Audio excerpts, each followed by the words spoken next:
fin du culte. Que le nom du Seigneur soit béni. Bien-aimés dans le Seigneur, nous voulons bénir notre Dieu, nous voulons lui dire merci. Lui qui nous fait la grâce de nous tenir devant vous. Nous voulons rendre grâce à ce Dieu merveilleux, à ce Dieu redoutable, celui qui ne change pas.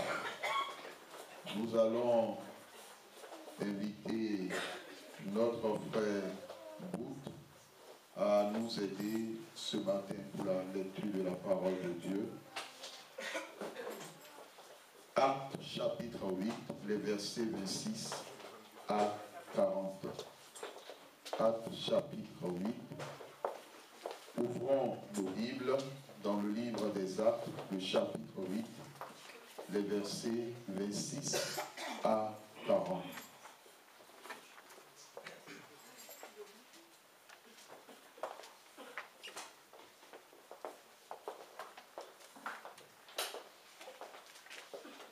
Bien-aimés, nous nous réjouissons de ce que vous ayez répondu à l'invitation de Dieu en ce 25.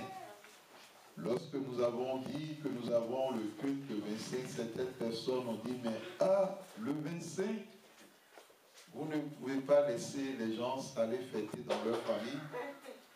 Bien-aimés dans le Seigneur, nous voulons rendre d'abord à Dieu ce qui appartient à Dieu et après à César ce qui appartient à César. Acte 8, 26 à 40, écoutons la parole de Dieu. Je lis la parole de Dieu. Un ange du Seigneur, s'adressant à Philippe, lui dit, « Réveille-toi et va du côté du midi. Sur le chemin,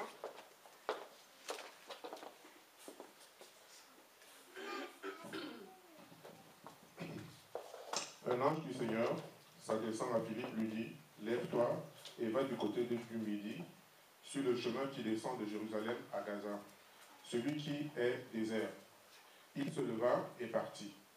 Et voici, un Éthiopien, un unique ministre de Candace, reine d'Éthiopie, et surintendant de tous ses trésors venus de Jérusalem pour adorer, s'en retournait, assis sur son char. Et il disait, le prophète Ésaïe, l'Esprit dit à Philippe, avance et approche-toi de ce char. Philippe accourut et entendit l'Éthiopien qui disait le prophète Ésaïe. Il lui dit, comprends-tu ce que tu lis?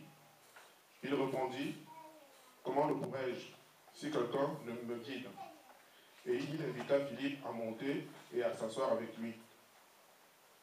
Le passage de l'écriture qu'il lisait était celui-ci. Il a été mené comme une brebis à la boucherie et comme un agneau muet devant celui qui le tond. Il n'a point ouvert la bouche. Dans son humiliation, son jugement a été levé. Et sa postérité, qui la dépeindra? Car sa vie a été retranchée de la terre. L'unique dit à Philippe, je te prie, de qui le prophète parle-t-il ainsi? Est-ce de lui-même ou de quelqu'un d'autre? Alors Philippe, ouvrant la bouche et commençant par ce passage, lui annonça la bonne nouvelle de Jésus. Comme ils continuaient leur chemin, ils rencontrèrent de l'eau. Et l'unique dit, voici de l'eau,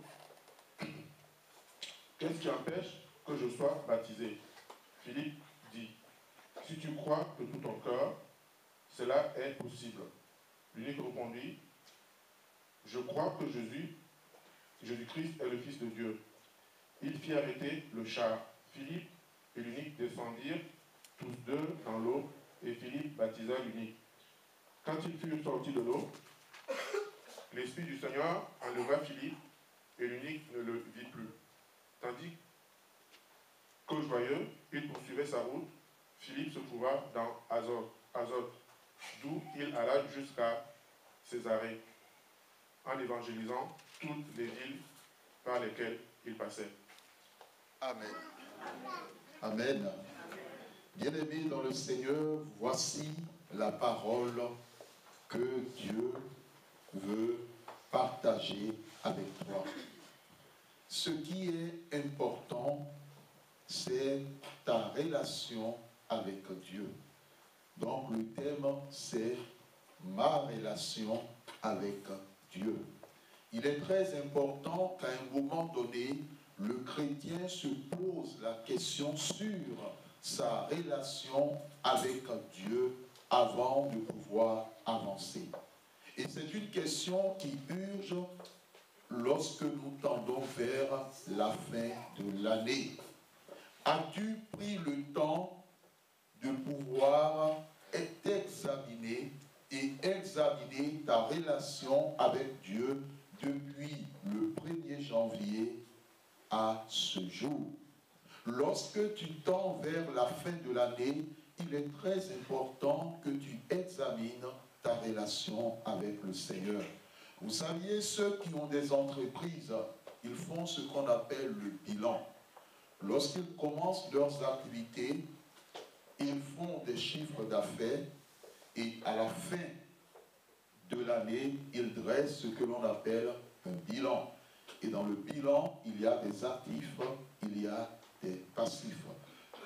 La balance peut être positive ou négative. En tant qu'enfant de Dieu, il est très important que tu te poses cette question afin que tu saches là où tu n'as pas persévéré ou progressé avec Dieu et là où tu as reculé dans ta relation avec le Seigneur. Le Seigneur tient à cela. Nous rendons grâce à Dieu parce que certains enfants de Dieu qui savent les dons que Dieu leur a donnés, à un moment donné, ils se sont posés des questions parce qu'ils se sont rendus compte que ces dons ne sont plus actifs dans leur vie. Ils se sont rendus compte que, mais qu'est-ce qui se passe? Avant, quand je priais pour les malades obtenaient la guérison. Avant, j'avais le parler en langue.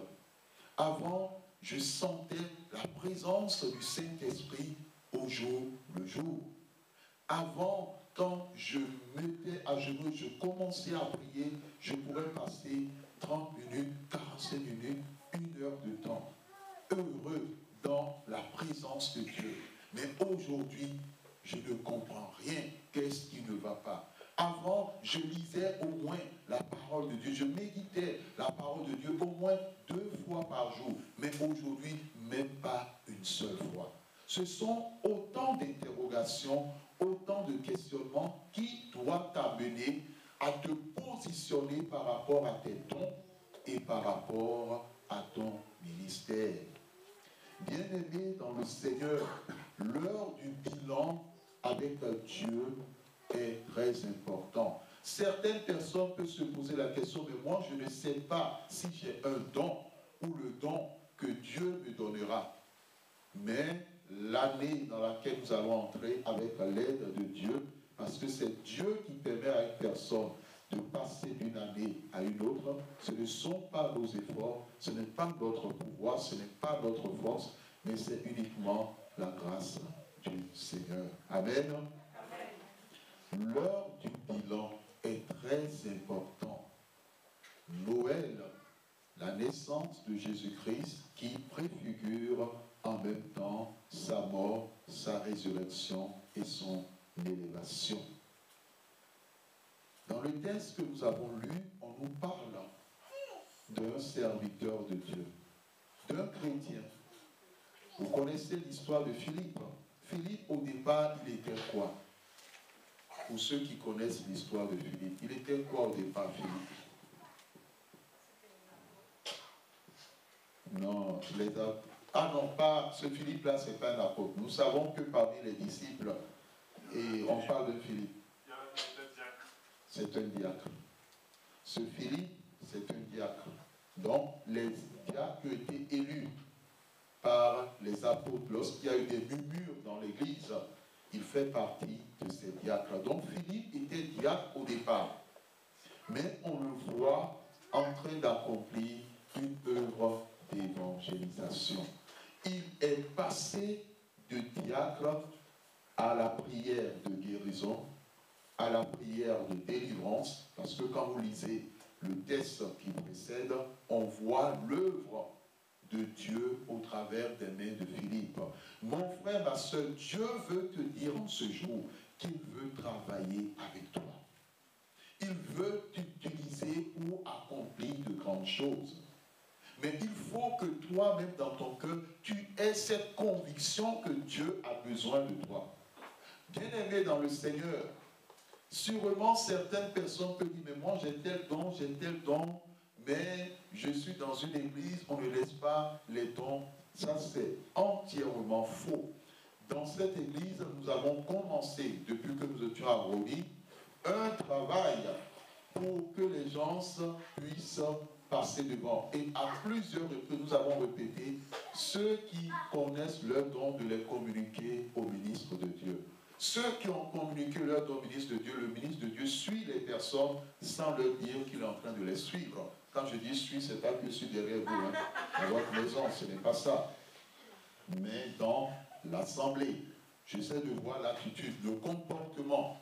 Parce que si nous suivons une personne qui est appelée à parler de Dieu ou à se tenir devant le peuple de Dieu et qu'au niveau du comportement ce n'est pas bon et que nous le permettons, il est clair que c'est vous-même qui allez critiquer. On connaît les chrétiens, on sait comment les chrétiens fonctionnent. Même s'ils ne critiquent pas de dehors dans leur cœur, ils vont dire, ah mais comment est-ce que le pasteur peut mettre quelqu'un comme ça devant? Oh, la personne fait ci, la personne ci, et vice versa. Bien-aimé dans le Seigneur, tu as reçu un don, tu as reçu un service, un ministère. C'est Dieu qui t'attend. Dieu attend que tu sois prêt. Toutes les personnes qui ont reçu des appels de la part de Dieu, ce sont des gens que Dieu a visités. Ce sont des gens que Dieu a modelés. Ce sont des gens qui se sont laissés briser par Dieu. Comme Moïse. Moïse a été brisé par Dieu. Au départ, Moïse comptait sur sa force, mais par la suite, il a compté sur la force de Dieu. Amen. Donc, ce sont ces choses que nous sommes en train de dire. Et nous l'avons déjà dit, l'Éternel l'a déjà dit.